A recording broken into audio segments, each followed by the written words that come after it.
Praise the lord. అందరికీ వందనాలు.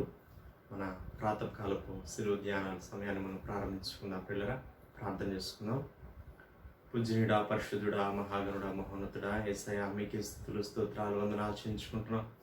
మంచి సమయం కొరకు మీ స్తోత్రాలు ఆయన. దేవా, మా తండ్రి, వేకుజావున మీ శిలువ వైపు మేము చూడడానికి మాకు ఇచ్చినటువంటి శ్రేష్టమైన సమయం కొరకు మీ స్తోత్రాలు, వందనాలు చేయించుకుంటున్నాం. శిలువలో మా కొరకు మీరు చేసినటువంటి దేవా త్యాగం అంతటి కొరకు స్తోత్రాలు. దేవా, 3 మేకుల మధ్య మా కొరకు వేలాడదీయబడినటువంటి గొప్ప దేవా మీకు స్తోత్రాలు చేయించుకుంటున్నాం. మా స్థానంలో మీరు బలి అయిన గొప్ప దేవా మీకు స్తోత్రాలు. దేవా, శిలువలో దేవా మా తండ్రి నాయన మా పట్ల మీకున్నటువంటి ప్రేమ అంతటిని మీరు చూపించిన విధానం అంతటి కొరకు స్తోత్రాలు. ఇదిగో ప్రభువా, అయా పాడుకునే పాటలు మా కొరకు దీవించండి. మా స్తుతుల మీద మీరు ఆశీర్వాదం మనం ప్రార్థన చేస్తున్నాం.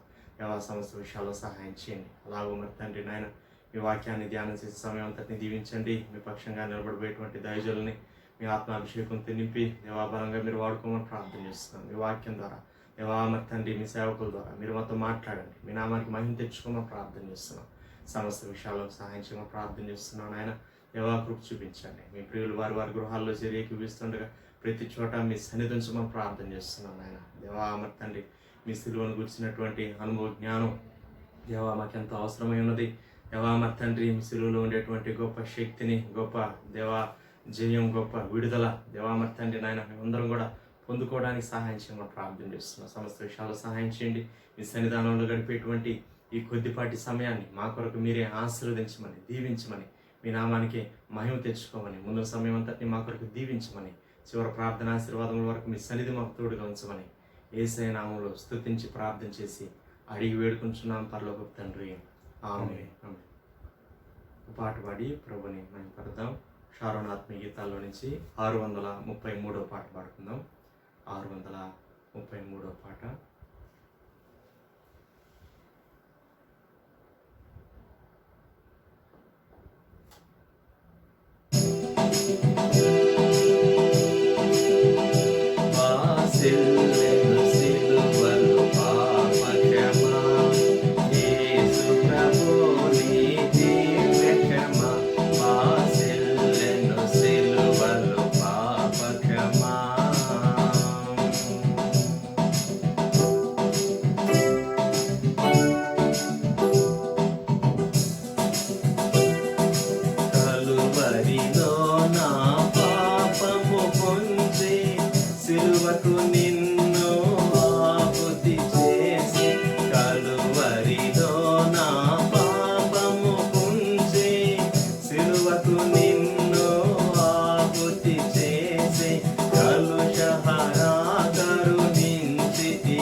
Ni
సమయంలో మనం దేవుని వాక్యం విన్న పిల్లరా దైవజనులు మనకు దేవుని వాక్యాన్ని అందిస్తారు. ఆదికాండ గ్రంథం 22వ అధ్యాయం 1వ వచనం నుండి. ఆ సంగతులు జరిగిన తరువాత దేవుడు అబ్రహామును పరిశోధించెను. ఎట్లనగా ఆయన అబ్రహామా అని పిలువగా అతడు చిత్తము ప్రభువా అనెను. అప్పుడు ఆయన, నీకు ఒక్కడై ఉన్న నీ కుమారుని అనగా నీవు ప్రేమించు ఇస్సాకును తీసుకొని మోరియా దేశమునకు వెళ్ళి అక్కడ నేను నీతో చెప్పబో పర్వతముల్లో ఒక దాని మీద దహన బలిగా అతని అర్పించమని చెప్పాను. తెల్లవారినప్పుడు అబ్రహాము లేచి తన గాడిద గంత కట్టి తన పనివారిలో ఇద్దరిని తన కుమారుడు ఇస్సాకును వెంట పెట్టుకుని దహన బలి కొరకు కట్టెలు చీల్చి లేచి దేవుడు తనతో చెప్పిన చోటికి వెళ్ళాను. మూడవ నాడు అబ్రహాము కన్నులెత్తి దూరము నుండి ఆ చోటు చూచి తన పనివారితో, మీరు గాడిదతో ఇక్కడనే ఉండుడి, నేనును ఈ చిన్నవాడును అక్కడికి వెళ్ళి దేవునికి మ్రొక్కి మరల మీ వద్దకు వచ్చేదమని చెప్పి దహనబలికి కట్టెలు తీసుకొని తన కుమారుడు ఇస్సాకు మీద పెట్టి తన చేతితో నిప్పును కత్తిని పట్టుకొని పోయాను. వారిద్దరూ కూడి వెళుచుండగా ఇస్సాకు తన తండ్రి అయిన అబ్రహాముతో, నా తండ్రి అని పిలిచాను. అందుకు అతడు, ఏమి నా కుమారుడు అనను. అప్పుడు అతడు, నిప్పును కట్టెలును ఉన్నవి గాని దహనబలికి గొర్రెపిల్ల ఏది అని అడుగా అబ్రహాము, నా కుమారుడు దేవుడే దహనబలికి గొర్రెపిల్లను చూచుకొనని చెప్పాను. అలాగ వారిద్దరూ కూడి వెళ్ళి దేవుడు అతనితో చెప్పిన చోటికి వచ్చినప్పుడు అబ్రహాము అక్కడ బలిపీఠమును కట్టి కట్టెలు చక్కగా పేర్చి తన కుమారుడు ఇస్సాకును బంధించి ఆ పీఠం పైనున్న కట్టెల మీద ఉంచారు. అప్పుడు అబ్రహాము తన కుమారుని వధించుటకు తన చేయి చాపి కత్తి పట్టుకొనగా యెహోవా దూత పరలోకము నుండి, అబ్రహామా అబ్రహామా అని అతని పిలిచాను. అందుకు అతడు, చిత్తము ప్రభువా అనెను. అప్పుడు ఆయన, ఆ చిన్నవాని మీద చేయి వేయకము, అతన్ని నేమియూ చేయకము. నీకు ఒకడైన నీ కుమారుని నాకియ్య వెనుతీయలేదు గనుక నీవు దేవునికి భయపడువాడువని ఇందువలన నాకు కనబడుచున్నదన్ను. అప్పుడు అబ్రహాము కన్నులెత్తి చూడగా పొదలో కొమ్ములు తగులుకొని ఉన్న ఒక పొట్టేలు వెనుక తట్టును కనబడును. అబ్రహాము వెళ్ళి ఆ పొట్టేలును పట్టుకొని తన కుమారునికి మారుగా పెట్టి దహన బలిగా అర్పించాను. అబ్రహాము ఆ చోటికి యెహోవా ఈరే అని పేరు పెట్టాను. అందుచేత యెహోవా పర్వతం మీద చూచుకొను అని నేటి వరకు చెప్పబడును. ప్రార్థన. ప్రేమగల మా తండ్రి, పరిశుద్ధ ప్రభువా, మీకు స్తోత్రాలు. ఈ ప్రాతకాలం మా ధ్యానాన్ని దీవించమని ఆదికాండ గ్రంథం 22వ అధ్యాయంలో మేము చదువుకున్నటువంటి భాగాన్ని మా కొరకు ఆశీర్వదించవలసిందిగా యేసుక్రీస్తు ప్రభువా నామములో వేడుచున్నాం తండ్రి, ఆమేన్.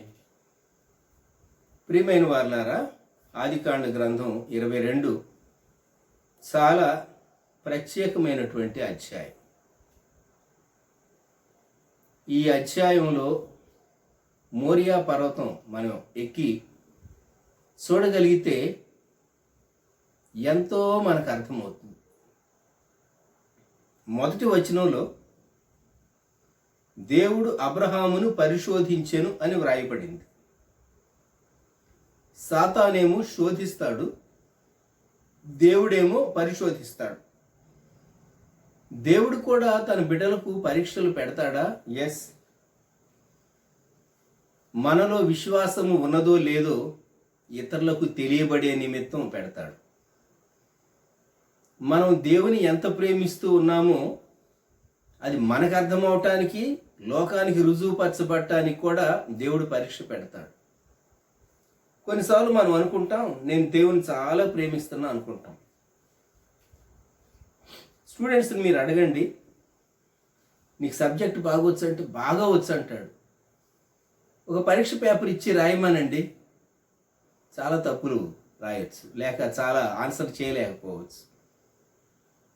వారు మాకంతా తెలుసు వచ్చు అని అనుకుంటారు, కానీ పరీక్ష పెట్టినప్పుడు వారి నాలెడ్జ్ ఎంత అనేది అక్కడ రుజువుపరచబడుతుంది. మనం కూడా మామూలు పరిస్థితుల్లో ఏమనుకుంటూ ఉంటామంటే, నేను దేవుని ప్రేమిస్తున్నా, నన్ను దేవుడు బాగా దీవించాలి. దేవుడు దీవిస్తాడు, కాదని చెప్పం. కానీ దేవుడు పరీక్షలు కూడా పెడతాడు. దేవుడు అబ్రహామును పరిశోధించెను. దేవుడు పిలిచాడు, అబ్రహామా అని పిలిచాడు. మన పేరు పెట్టి దేవుడు పిలుస్తాడు. నీ పేరు పెట్టి దేవుడు పిలుస్తాడు. కొన్నిసార్లు కల్లో కూడా దేవుడు నీతో మాట్లాడవచ్చు, వాక్యంలో నుండి నీతో మాట్లాడవచ్చు. బోధకుడు ప్రసంగ వేదిక మీద నుండి మాట్లాడేటప్పుడు నీతోనే సూటిగా దేవుడు మాట్లాడినట్టు అనిపిస్తుంది. కొన్ని మార్లు మన బోధకులు సంఘంలో వాక్య పరిచర్య చేసేవాళ్ళు మనమేంటో తెలిసిన వాళ్ళైతే వీళ్ళకి నా సంఘం పరిస్థితి తెలుసు కాబట్టి వీళ్ళు నన్నే మనసులో పెట్టుకు చెప్పారేమో అని డౌట్ వస్తుంది. అదే క్రొత్త బోధకుడు వచ్చాడు, వాక్యం చెప్తూ ఉన్నాడు, నా సంగతి ఇతనికి ఎలాగ అర్థమైంది, నీకు సందేహం వస్తుంది. దేవుడే నీతో మాట్లాడుతూ ఉన్నాడు. ఎవరు టీవీలో మాట్లాడుతూ ఉన్నారు, ఎన్నో వందల మంది, కొన్నిసార్లు వేల మంది వింటూ ఉంటారు. అయితే ప్రతి వారితో దేవుడు మాట్లాడతాడు, వారి పరిస్థితికి తగినట్టుగా మాట్లాడతాడు. దేవుని వాక్కులో ఉన్నటువంటి జీవం అది. దేవుడు అబ్రహామా అని పిలిచాడు. అబ్రహామా అని పిలవగానే అబ్రహాము ఏమన్నాడంటే, చిత్తము ప్రభువా అన్నాడు. Yes lord. మనము చాలా మార్లు దేవుడు మనల్ని పిలిచినప్పుడు వినేటటువంటి చెవి మనకు ఉండదు. సమూయేలు మొదటి గ్రంథంలోనికి వెళితే 3వ అధ్యాయంలో ఏలీ కాలంలో ఏలీ పెద్దవాడైపోయాడు, కన్నులు మందంగా ఉన్నాయి, దృష్టి తగ్గిపోయింది, దేవుని ప్రత్యక్షత అరుదుగా వస్తున్నదని మొదటి వచనంలో ఉన్నది. అప్పుడు 4వ వచనంలో యెహోవా సమూయేలును పిలిచెను అని ఉంది. సమూయేలు అని దేవుడు పిలుస్తూ ఉంటే సమూయేలేమో దేవుడు పిలుస్తున్నాడని చిన్నపిల్లవాడు కదా, అర్థం కాలేదు. ఏలీ దగ్గరకు వెళ్తున్నాడు, చిత్తమండి నేనున్నానని. ఒకసారి వెళ్ళాడు, రెండోసారి వెళ్ళాడు. అప్పటికి 3వసారి పిలిచిన తర్వాత 8వ వచనం, యెహోవా 3వ మారు సమూయేలును పిలువగా అతడు లేచి ఏలీ దగ్గరకు పోయి, చిత్తము నీవు నన్ను పిలిచితివే, ఇదిగో వచ్చితిననగా ఏలీ యెహోవా ఆ బాలుని పిలిచెనని గ్రహించి, నీవు పోయి పండుకోము, ఎవరైనను నిన్ను పిలిచిన ఎడల యెహోవా నీ దాసుడు ఆలకించుచున్నాడు, ఆజ్ఞయిమ్మని చెప్పుమని సమూయేలుతో అనగా సమూయేలు పోయి తన స్థలమందు పండుకొను. 10వ వచనంలో, తరువాత యెహోవా ప్రత్యక్షమై నిలిచి ఆ రీతిగా సమూయేలు సమూయేలు అని పిలువగా సమూయేలు నీ దాసుడు ఆలకించుచున్నాడు, ఆజ్ఞ ఇమ్మని. దేవుడు ఆజ్ఞ ఇచ్చేది గుర్తుంచుకుందాం మనం. ఇక్కడ ఒక చిన్న పిల్లవానికి దేవుడు ఆజ్ఞ ఇచ్చాడు, పెద్దవారికి కూడా దేవుడు ఆజ్ఞ ఇస్తాడు. కమాండ్ దేవుడు ఇస్తాడు. అది కమాండ్ లాగా అనిపించకపోవచ్చు, ఒక స్టేట్మెంట్ లాగా అనిపించవచ్చు, బట్ ఇట్స్ ఏ కమాండ్. ఇక్కడ దేవుడు అబ్రహామా అని పిలవగానే అబ్రహాము రెడీగా, ఎస్ ప్రభువా చిత్తం, నేను రెడీగా ఉన్నాను. చాలా మార్లు దేవుడు మనల్ని కొన్ని పనులు చేయడానికి పిలుస్తూ ఉంటాడు. పలాని స్థలంలో పలాని వాళ్ళకు వెళ్ళి వాక్యం చెప్పు, పలాని స్థలం వెళ్ళి పలాని వారిని దర్శించు, పలాని వారు పాపంలో ఉన్నారు వారిని హెచ్చరించు. కొన్ని మార్లు కొందరి జీవితం అది ముగియబోతూ ఉండుండొచ్చు, దేవుడు నీకు ప్రేరణ ఇస్తాడు వెళ్ళి చెప్పమని. నీవు తటపటాయిస్తావు, మోమాట పడతావు, ఇప్పుడు కాదు అనుకుంటావు. ఆ తర్వాత వారు ఈ లోకాన్ని దాటి వెళ్ళిపోయారని తెలిసినప్పుడు ఈ లోకాన్ని విడిచి, అయ్యో దేవుడు నాకు ప్రేరేపణ ఇచ్చాడు, ఆత్మ గమ్యం ఏమైందో, నేను వెళ్ళి చెప్పుంటే ఎంత బాగుండేది అని నువ్వు తీరిగ్గా పశ్చాత్తాపడుతూ ఉంటావు. దేవుడు అనేక విషయాల్లో మనతో మాట్లాడుతూ ఉంటాడు. ఆయన మాట్లాడే దేవుడు. ఇక్కడ అబ్రహామును పిలిచాడు, అబ్రహామా అంతే, వెంటనే రెస్పాండ్ అయ్యాడు.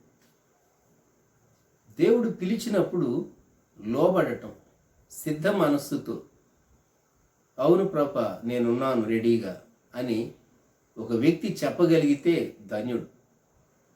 యెషయా గ్రంథం 6వ అధ్యాయములో ప్రవక్త అయినటువంటి యెషయాను చూస్తాం మనం. 8వ వచనంలో మా నిమిత్తము ఎవడు పోవును అని అంటే యెషయా అంటాడు, ఇదిగో నేనున్నాను, నన్ను పంపుము అంటాడు. ఆ సిద్ధపాటు మనస్సు. అంతకు మునిపే యెషయాకు దర్శనం కలిగింది. దేవుడు తన్ను శుద్ధి చేశాడు. ఇక్కడ దేవుడు అబ్రహామును అప్పటికే చాలా పరీక్షల్లో నుంచి దేవుడు తీసుకుని వచ్చాడు. స్వంత దేశాన్ని విడిచిపెట్టడం పరీక్ష కాదా? స్వంత జనాంగాన్ని విడిచిపెట్టడం పరీక్ష కాదా? ఆ ప్రాపర్టీని కొంత తను వదులుకుని ఉంటాడు, కొంత ఏమో క్యాష్గా కన్వర్ట్ చేసుకుని ఉంటాడు. బాధకరం కాదా? తన కల్చర్ విడిచిపెట్టడం బాధకరం కాదా? తర్వాత అబ్రహాము లోతు వేరవటం బాధకరం కాదా? ఎక్కడికి వెళ్ళాలో బయలుదేరేటప్పుడు అడ్రస్ చెప్పకుండా నేను నీకు చూపించే దేశమునకు అని దేవుడు అంటే బయలుదేరటం పరీక్ష కాదా? అబ్రహాం చాలా పరీక్షలు ఎదుర్కొన్నాడు. But this is the toughest, అన్నిటికంటే కఠినతరమైనటువంటి పరీక్ష అని చెప్పాలి.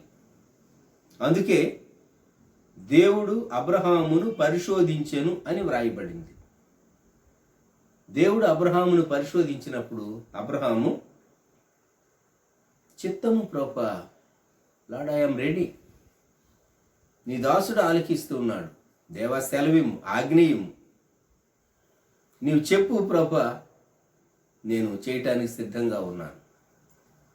భూమి ఆకాశములను సృష్టించినటువంటి సృష్టికర్త ఒక గొప్ప కార్యాన్ని చేయటానికి మనిషినే వాడుకుంటాడు. మానవుని కంటే గొప్పవారు దేవదూతలు ఉన్నారు, ఏంజల్స్ను ఎక్కడ వాడాలో వారికి చాలా లిమిటేషన్స్ ఉన్నాయి. ఏంజల్స్ చేత ఈ పనులు చేయించడు దేవుడు, గుర్తుంచుకోనండి. యేసుక్రీస్తు ప్రభు లోకమంతటికి సువార్త చెప్పడానికి వాయుమండలంలోకి ఏంజల్స్ని పంపించి ప్రతి దేశంలో, ప్రతి పట్టణంలో, ఆకాశంలో లేక వాయుమండలంలో ఏంజల్స్ ఆయా భాషల్లో సువార్త చెప్పారు అనుకుందాం. కొంచెం సేపు వారి రూపం కనబడకుండా వారి స్వరం మాత్రం వినబడుతూ ఉంది. అప్పుడు ఏమవుతుంది? ప్రపంచం అంతా చాలా గగ్గోలు అవుతుంది. వ్యక్తులు ఎవరో కనబట్టలేదు, సిగ్నల్స్ తెలియట్లేదు మనకు. ఎవరో ఏలియన్స్ వచ్చినట్టున్నారు, వారు మాట్లాడుతూ ఉన్నారు, మన భాషలో మాట్లాడుతూ ఉన్నారు. యేసుప్రభు వస్తాడని చెప్తూ ఉన్నారు, రాకడ గురించి చెప్తున్నారు, యేసుప్రభు సిలువని గురించి చెప్తున్నారు, ఆయనే దేవుడు అని చెప్తూ ఉన్నారు. ఇది శత్రువు యొక్క పని అయి ఉంటుందా? మనకు తెలియకుండా ఎక్కడికి శాటిలైట్స్ ఎక్కడికో వెళ్ళి ఏదో మరి రిలే చేస్తూ ఉన్నాయా? రకరకాల సందేహాలు వస్తాయి. దేవుడి దేవదూతలకు ఈ కార్యాన్ని అప్పగించలేదు, దేవదూతలకు అప్పగించలేదు. సువార్త ప్రకటించేటటువంటి కార్యం మనుషులకు అప్పగించాడు. దేవుడు మనిషిని వాడుకోవటానికి ఇష్టపడుతున్నాడు, బలహీనమైనటువంటి వ్యక్తిని వాడుకోవటానికి ఇష్టపడుతున్నాడు. మనలో ఉన్నటువంటి విశ్వాసాన్ని రుజువుపరచడానికి దేవుడు ఇష్టపడుతూ ఉన్నాడు.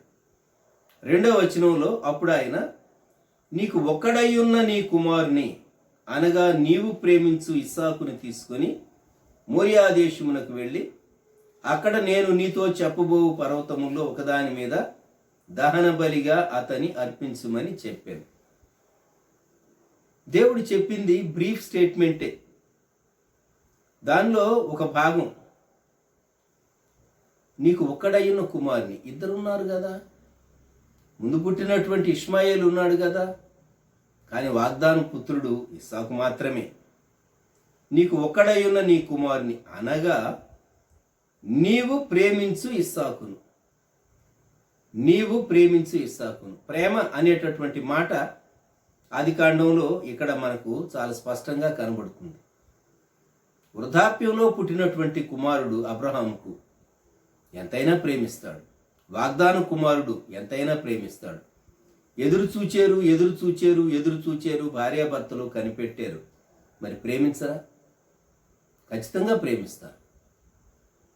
నీవు ప్రేమించు ఇస్సాకును తీసుకొని మోరియా దేశమునకు వెళ్ళి అక్కడ నేను నీతో చెప్పబో పర్వతముల్లో ఒకదాని మీద దహన బలిగా అతని అర్పించమని చెప్పాను. కొన్ని మార్లు కొన్ని సంఘటనలు చూడలేమని మనం కన్నులు మూసుకుంటాం, తలదిప్పుకుంటాం.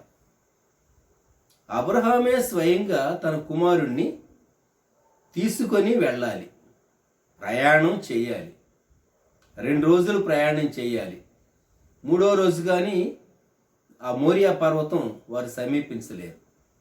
మోరియా పర్వతం ఎక్కాలి. కుమారుని తీసుకుని వెళ్ళి మోరియా పర్వతం ఎక్కాలి.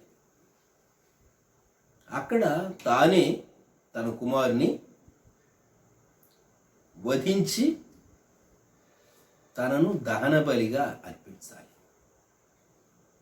ఈ కనాను దేశంలో అన్య దేవతలకు బలులు, నరబలులు చేసేటటువంటి కల్చర్ ఉన్నది. కానీ బైబిల్ దేవుడు నరబలి కోరేటటువంటి దేవుడు ఆయన కాడు. ఈ విషయాన్ని మనము జ్ఞాపకం ఉంచుకుందాం. 50వ కీర్తనలో కీర్తనకారుడు చెప్పినటువంటి మాట, 50వ కీర్తన 13వ వచనం, వృషభముల మాంసము నేను తిందునా, పొట్టేళ్ల రక్తము త్రాగుదునా, దేవునికి స్తుతియాగము చేయము అంటూ ఉన్నాడు దేవుడు ఆసాపు రచించినటువంటి ఈ కీర్తనలో. అలాగే 51వ కీర్తన దావీదు రచించినటువంటి కీర్తనలో 17వ వచనం, విరిగిన మనస్సే దేవునికి ఇష్టమైన బలులు దేవా, విరిగి నలిగిన హృదయమును నీవు అలక్ష్యము చేయవు. దేవుడు అబ్రహాము హృదయాన్ని పరీక్షిస్తూ ఉన్నాడు. అబ్రహాములో గొప్ప సంఘర్షణ స్టార్ట్ అయింది. చాలా సంఘర్షణ. ఎంత సంఘర్షణ అంటే, దేవుడే కదా వాగ్దానం చేశాడు, నీ సంతానాన్ని అలా దీవిస్తాను, ఎలా దీవిస్తాను అని చెప్పేసేసి దేవుడు ఎంత చక్కగా చెప్పాడు. ఆదికాండం 15వ అధ్యాయం 5వ వచనం, మరియు ఆయన వెలుపలికి అతన్ని తీసుకుని వచ్చి నీవు ఆకాశం వైపు తేరి చూచి నక్షత్రములను లెక్కించుటకు నీ చేతనైతే లెక్కించుమని చెప్పి నీ సంతానం అలాగవునని చెప్పాను. అతడు యెహోవాను నమ్మెను, ఆయన అది అతనికి నీతిగా ఎంచాను. దేవుడు చెప్పినటువంటి మాట నమ్మాడు. మరి ఇప్పుడు అబ్రహాము దేవుడు చెప్పాడు కదా, ఈ కుమారుని నేను బలి అర్పిస్తే మరి నా సంతానం ఎలా వృద్ధి చెందుతారు, విస్తరిస్తారు, నాకు అర్థం కావట్లేదు. 21వ శతాబ్దంలో మనం ఏమంటామంటే, దేవా నీవు చెప్పింది నేను చేస్తాను, కానీ నీవు చెప్పింది నాకు అర్థం కాలేదు, నాకు కొంచెం క్లారిఫికేషన్ ఇస్తావా అని అడుగుతాం. ఇది మనతో ఉన్న సమస్య. నేను చేస్తా, కానీ నాకు క్లారిఫికేషన్ కావాలి, ఎందుకంటే నాకు అర్థం కావట్లేదు. మన క్లారిఫికేషన్ ముఖ్యమా, దేవుడు చెప్పింది మొదట చేయటం ముఖ్యమా? దేవుడు చెప్పింది మొదట చేస్తే క్లారిఫికేషను కొంత అర్థం అవుతుంది, కొంత అర్థం కాదు. ఈ మొరియా పర్వతాన్ని గురించి చివరిలో నేను మీకు వివరంగా చెప్తాను. మొరియా పర్వతమే మీదే ఎందుకు అర్పించాలని దేవుడు చెప్పాడో దానికి ఉన్నటువంటి ప్రత్యేకతను గురించి చారిత్రాత్మకంగా మనము జ్ఞాపకం చేసుకుంటాం. అబ్రహాము శారముతో డిస్కస్ చేశాడా లేదా తెలీదు. చేసుంటే ఆమె కొడుకు మీద పడి ఏడ్చి 2 రోజులు ఉన్న తర్వాత ఇప్పుడే వద్దు, తొందరపడి తీసుకుని వెళ్ళొద్దు, దేవుడు చెప్పాడు కనుక మనం చేయక తప్పదు, కానీ కొన్ని దినాలు ఆగండి, నా కుమారుడికి వండి పెట్టాలనుకున్నవన్నీ వండి పెడతాను అని ఆమె అనుండేదేమో తెలియదు. మనం టీనేజర్ ఐజాక్ శారంతో డిస్కస్ చేసినట్టుగా కూడా లేదు. దేవుడు చెప్పాడు, అబ్రహాము లోబడ్డాడు. 3వ వచనం, తెల్లవారినప్పుడు అబ్రహాము లేచి. సో ఆ రాత్రి దేవుడు చెప్పాడు, ఇమ్మీడియట్ నెక్స్ట్ డే అబ్రహాము లోబడి ఇద్దరు పనివారిని కుమారుని తీసుకున్నాడు, కట్టెలు తీసుకున్నాడు, గాడిదను గంత కట్టి గాడిద పైన కట్టెలుంచి తాను వారు ప్రయాణం సాగించారు. వారికి అవసరమైనటువంటి కొన్ని ఆహార పదార్థాలు, తిత్తిలో నీళ్లు తీసుకుని వెళ్ళి ఉంటారు. ఇప్పుడు ఇద్దరు పనివారు కూడా వారికి సహాయకరంగా ఉన్నారు. అయితే 4వ వచనములో 3వ నాడు అబ్రహాము కన్నులెత్తి దూరము నుండి ఆ చోటు చూచి, ఏ పర్వతము అని అబ్రహాము చూస్తూ ఉండగా దేవుడు ఆత్మలో ఫలాని పర్వతము అనేటటువంటి ఒక నిశ్చయత, ఒక ఇండికేషన్ దేవుడు ఇచ్చి ఉండాలి. కాబట్టి తనకు అర్థమైంది, అదుగో ఆ పర్వతము. ఇప్పుడు అక్కడికి వెళ్ళాలి. అది ఎత్తైనటువంటిది, ఆ పర్వతం ఎత్తైనటువంటిది. పనివారితో చెప్తూ ఉన్నాడు, మీరు గాడిదతో ఇక్కడనే ఉండుడి, నేనును ఈ చిన్నవాడును అక్కడికి వెళ్ళి దేవునికి మ్రొక్కి మరల మీ వద్దకు వచ్చాను. ఎవరు చెప్పగలరు ఈ మాట? ఇది నిజం అందామా, ఇది అబద్ధం అందామా? విశ్వాసంతో చెప్పాడు అందామా, లేకుంటే తాత్కాలికంగా వారిని మభ్యపెట్టడానికి? మరి ఇంత గొప్ప సంపన్నుడు, ఇంత భక్తిపరుడు, ఇంత విశ్వాసి, ఇంత ప్రార్థనాపరుడు అబ్రహాము తన దాసులతో ఈ మాట అన్నాడు అని మనం ఆలోచిద్దామా? 6వ వచనంలో దహన బలికి కట్టెలు తీసుకొని తన కుమారుడు ఇస్సాకు మీద పెట్టి, ఆ పైన 3వ వచనంలో దహన బలి కొరకు కట్టెలు చీల్చి అని ఉన్నది. బహుశా తానే కట్టెలు చీల్చి ఉంటాడు అబ్రహాం. ఆలోచించండి, ఎంతోమంది పనివారు ఉన్నారు, తాను చేయవలసిన అవసరం లేదు, అయినా తానే చేశాడు. ఇక్కడ కుమారుని పైన కట్టెలు ఉంచాడు. కుమారుడు కట్టెలు మోస్తూ ఉన్నాడు. ఏం జ్ఞాపకం వస్తుంది మనకు? శిలువ జ్ఞాపకం వస్తూ ఉంది. రక్షకుడైన యేసుక్రీస్తు ప్రభువారు జ్ఞాపకం వస్తూ ఉన్నాడు. కలువరి కొండపైకి శిలువను మోస్తూ వెళ్ళేటటువంటి యేసుక్రీస్తు ప్రభు రూపం మనకు కనబడుతూ ఉన్నది. అయితే కలువరిలో తండ్రి మనకు ప్రత్యక్షంగా కనబడ్డు. జ్ఞాపకం పెట్టుకోండి, తండ్రి ప్రత్యక్షంగా మనకు కనబడ్డు. కానీ కుమారుడు తండ్రితో మాట్లాడుతూ ఉన్నాడు. 7 మాటల్లో తండ్రితో ప్రారంభించి తండ్రి అనే మాటతోనే క్లోజ్ చేశాడు. సో శిలువ మీద 7 మాటల గురించి ధ్యానం చేసేటప్పుడు మనం గుర్తు చేసుకుంటాం, తండ్రి ఉన్నాడు అక్కడ. కుమారుడు సిలువ వేయబడుతూ ఉండగా, సిలువ మోస్తూ ఉండగా తండ్రి ఉన్నాడు. ఇక్కడ అబ్రహాము, ఇస్సాకు. అబ్రహాము చేతిలో నిప్పు, కత్తి కుమారుని యొక్క మెడను, శిరస్సును, మొండాన్ని శిరస్సును వేరు చేయటానికి కంఠం మీద కత్తి పెట్టాలి. నిప్పు పేర్చబడినటువంటి కట్టెల పైన దేహాన్ని నుంచి దహించాలి. ఎందుకంటే కొండపైన ఏమీ దొరకదు. దేవుడు అనాదిలోనే మానవుని పాప ప్రాయశ్చిత్తం కొరకు ఆయన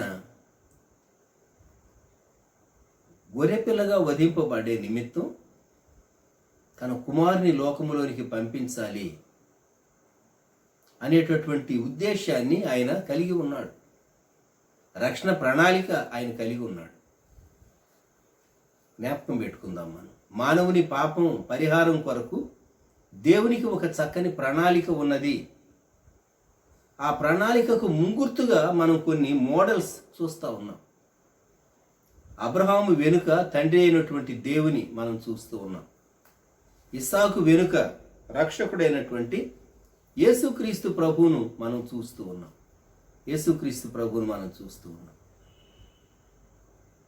ఇస్సాకు కట్టెలు మోస్తూ, వారు సంభాషిస్తూ వెళుతూ ఉన్నారు. 7వ వచనం, నా తండ్రి అబ్రహాంతో అన్నాడు, ఏమి నా కుమారుడా, నిప్పును కట్టెలను ఉన్నవి గాని దహన బలికి గొర్రెపిల్ల ఏది?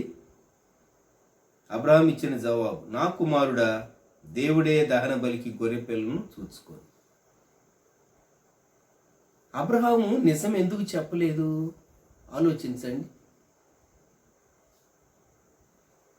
నీవే ఆ గొర్రెపిల్ల, లేక నీవే దహించబడాలి అంటే బాగుండేది కదా.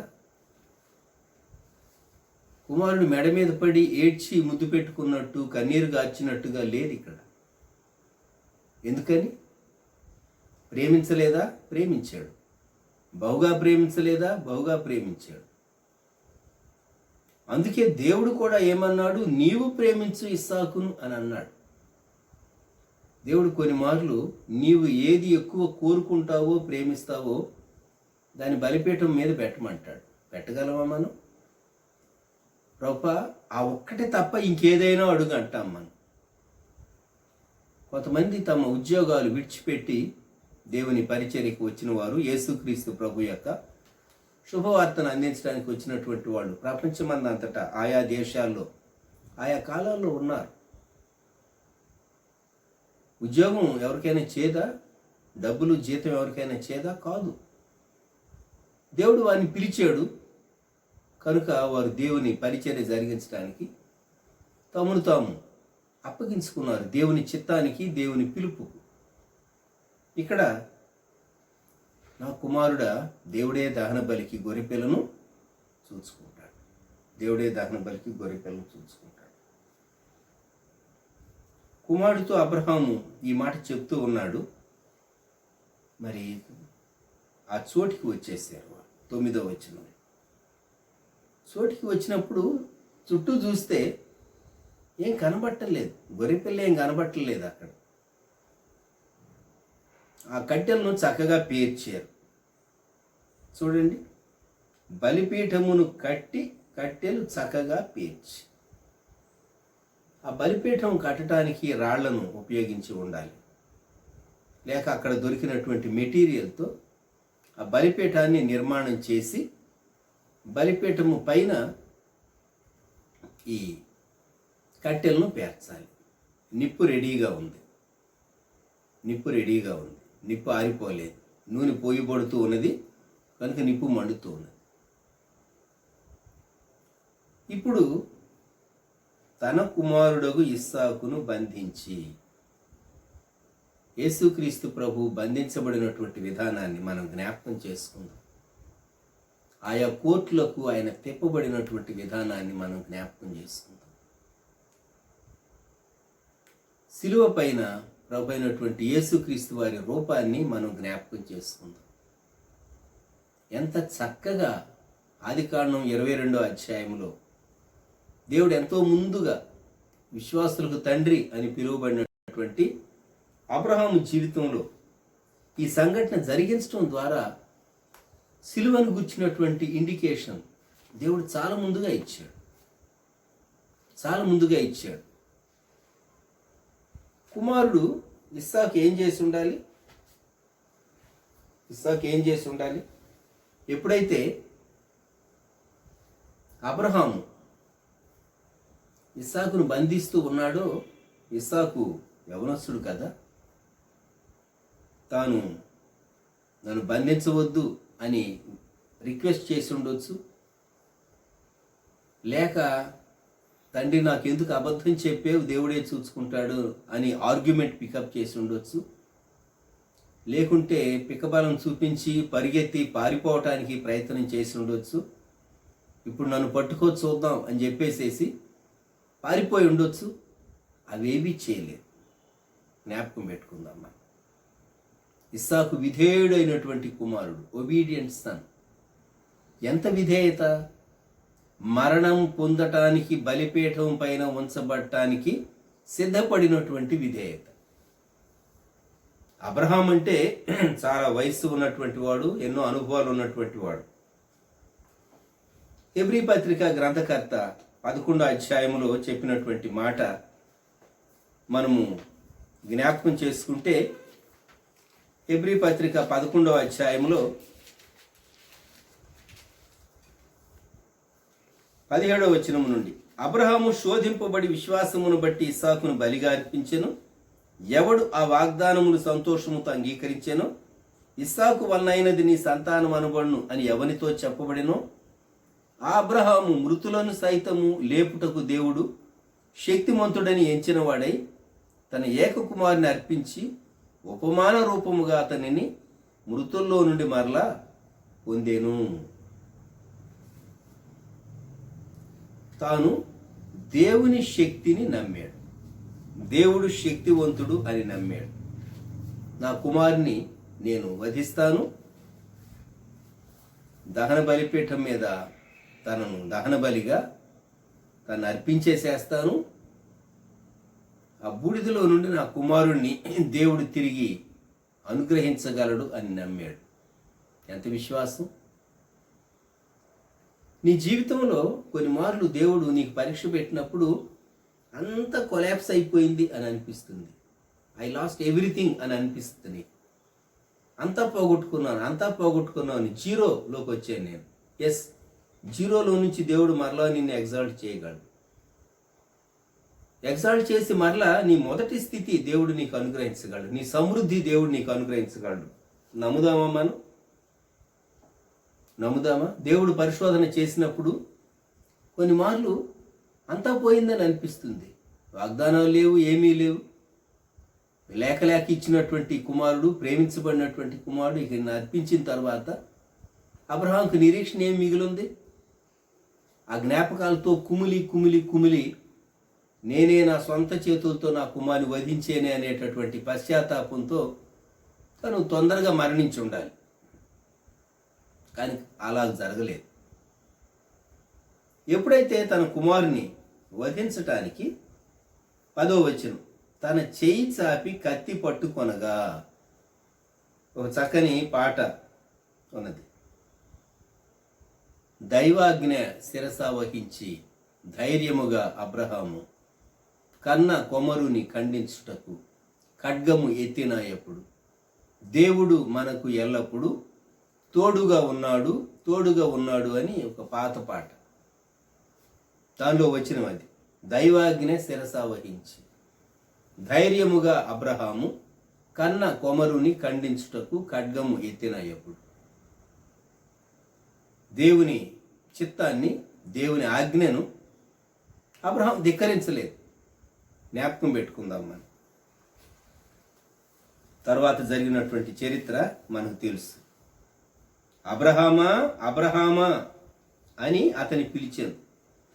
ఆ పైన మొదటి వచనంలోనేమో అబ్రహామా అని ఒకసారి పిలిచాడు, ఇక్కడ మాత్రం 2 సార్లు పిలిచాడు దేవుడు. తేడా గమనించండి. 12వ వచనం, ఆ చిన్నవాని మీద చేయి వేయకము, అతన్నేమియూ చేయకము, నీకు ఒక్కడైన నీ కుమారుని నాకు వెనుదీయలేదు గనుక నీవు దేవునికి భయపడేవాడవని ఇందువలన నాకు కనబడుతున్నదాన్ని. మనం దేవుని ప్రేమిస్తూ ఉన్నాం అని చెప్పుకుంటాం.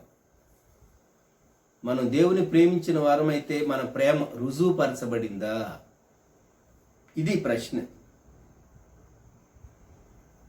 మన ప్రేమ రుజువుపరచబడిందా? కుమారుని తన సొంత చేతులతో బంధించి కట్టెల మీద ఉంచవలసి వచ్చింది. యెషయా గ్రంథం 53:10లో అతని నలుగొట్టుటకు యెహోవాకు ఇష్టమాయెను అని వ్రాయబడింది. శిలువ దృశ్యం.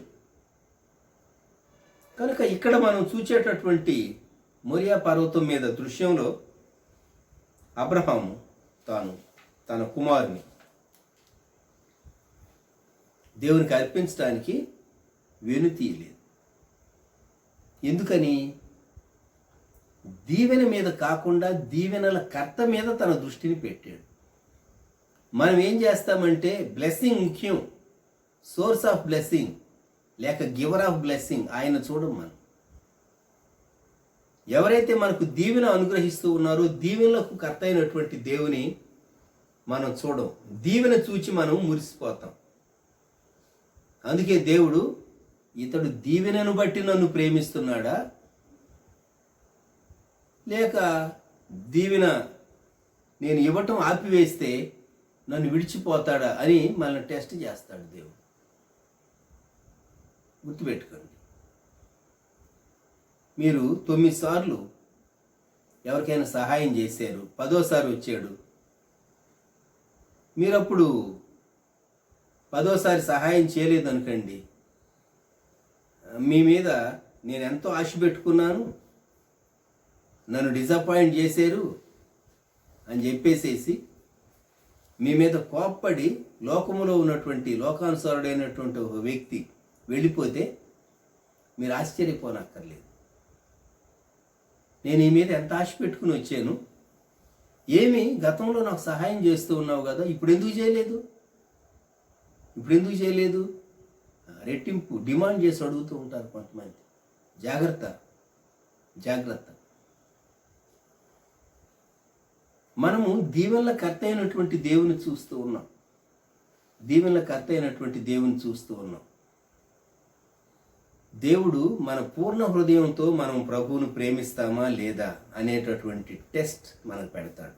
మత్తయి సువార్త 22వ అధ్యాయం, మత్తయి సువార్త 22:35 వచనం నుండి. వారిలో ఒక ధర్మశాస్త్రోపదేశకుడు ఆయనను శోధించుచు, బోధకుడా, ధర్మశాస్త్రములో ముఖ్యమైన ఆజ్ఞ ఏదని అడిగాను. అందుకు ఆయన, నీ పూర్ణ హృదయంతోనూ, నీ పూర్ణాత్మతోనూ, నీ పూర్ణ మనసుతోనూ నీ దేవుడైన ప్రభువును ప్రేమింపవలెను అనున్నదియే. ఇది ముఖ్యమైనదియు మొదటిదియు నైన ఆజ్ఞ. ఇది దేవుడు కోరేది.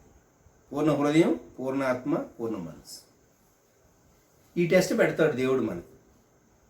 ఈ టెస్ట్ పెట్టినప్పుడు అబ్రహాము ఈ టెస్ట్లో తను పాస్ అయ్యాడు. పాస్ అయిన తర్వాత చరిత్ర ఇప్పుడు మనం జ్ఞాపకం చేసుకుందాం. ఈ మోరియా పర్వతం యొక్క చరిత్ర తర్వాత ఏమైంది అంటే, అబ్రహాం కాలం తర్వాత ఒక 1000 సంవత్సరాలు గడిచింది. ఒక 1000 సంవత్సరాలు గడిచిన తర్వాత దావీదు కాలం వచ్చింది. దావీదు కాలంలో అక్కడ వర్ణాను కళ్ళం, యెబూసీయుడైనటువంటి వర్ణాను దగ్గర ఆ కళ్ళాన్ని కొన్నాడు దావీదు. యెరూషలేము మీదికి తెగులు వచ్చినప్పుడు అర్పణ అర్పించడానికి వెల ఇచ్చి ఆ కళ్ళాన్ని కొన్నాడు. ఆ స్థలంలోనే దావీదు యొక్క కుమారుడు సొలొమోను దేవాలయాన్ని నిర్మించాడు. 400 సంవత్సరాల కంటే కొంచెం ఎక్కువ కాలం ఘనమైనటువంటి దేవాలయముగా ప్రపంచ దేశాలన్నింటిలో సొలొమోను దేవాలయము మహాప్రసిద్ధి చెందినటువంటి దేవాలయముగా ఉన్నది. క్రీస్తు పూర్వం 587వ సంవత్సరం నెబుకద్నెజరు యెరూషలేము మీదికి దండెత్తి వచ్చినప్పుడు ఆ దేవాలయము నాశనం చేయబడింది. యూదులు చెరలోనికి వెళ్ళారు. 70 సంవత్సరాలు చెరకాలం అయిపోయింది. వారు తిరిగి వచ్చిన తర్వాత వారు దాన్ని పునర్నిర్మించుకున్నారు. తరువాత యూదుల చరిత్రలో రోమీయులు యూదులను పరిపాలించడం ప్రారంభించారు. మహాహేరోదు దేవాలయాన్ని కట్టించాడు. అయితే ఆ దేవాలయము ఎజ్రా నెహెమ్యాల కాలములో పునరుద్ధరింపబడినటువంటి దేవాలయానికి అనుబంధంగాను లేక ప్రక్కన ఉన్నటువంటి దేవాలయము అని చెప్పవచ్చు. కనుక అది చాలా గొప్ప దేవాలయం. అనేక సంవత్సరాలు కట్టబడింది. యూదుల యొక్క ఫేవర్ కొరకు మహాహేరోదు ఆ దేవాలయాన్ని నిర్మించాడు. యేసుక్రీస్తు ప్రభు కాలంలో ఉన్న దేవాలయం ఈ దేవాలయమే. అయితే ఈ దేవాలయం సహా క్రీస్తు శకము 70వ సంవత్సరంలో మరి రోమన్ సైన్యాధిపతి తాను టైటస్ దండెత్తి వచ్చి నాశనం చేశాడు. కనుక రోమీయులు హేరోదు కట్టించినటువంటి దేవాలయము అది నాశనమైంది. ఇప్పుడు మనం చరిత్ర వెనుదిరిగి చూసుకుంటే ఈ 22వ అధ్యాయములో మోరియా పర్వతం పైన ఇస్సాకు బలిపీఠం పైన ఉంచబడినటువంటి స్థలం చాలా చాలా ప్రాముఖ్యత కలిగినటువంటి స్థలం అది. టెంపుల్ మౌంట్ అని అది పిలువబడుతుంది. 37 ఎకరాల విస్తీర్ణం కలిగినటువంటి స్థలం అది. ఇప్పుడు అక్కడ డోమ్ ఆఫ్ ద రాక్ కనబడుతుంది. అక్కడే ఒక మసీదు కూడా కనబడుతుంది.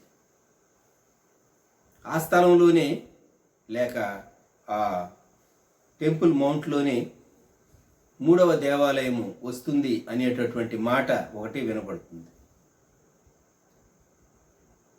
కాబట్టి మనం జ్ఞాపకం చేసుకునేటటువంటి విషయం, అబ్రహాముకు దేవుడు ఏ స్థలములో అయితే తన కుమారుని అర్పించమని చెప్పాడో ఆ స్థలము యొక్క చరిత్ర రాబోయే కాలంలో ఎలా ఉంటుందని అబ్రహాముకు తెలియదు.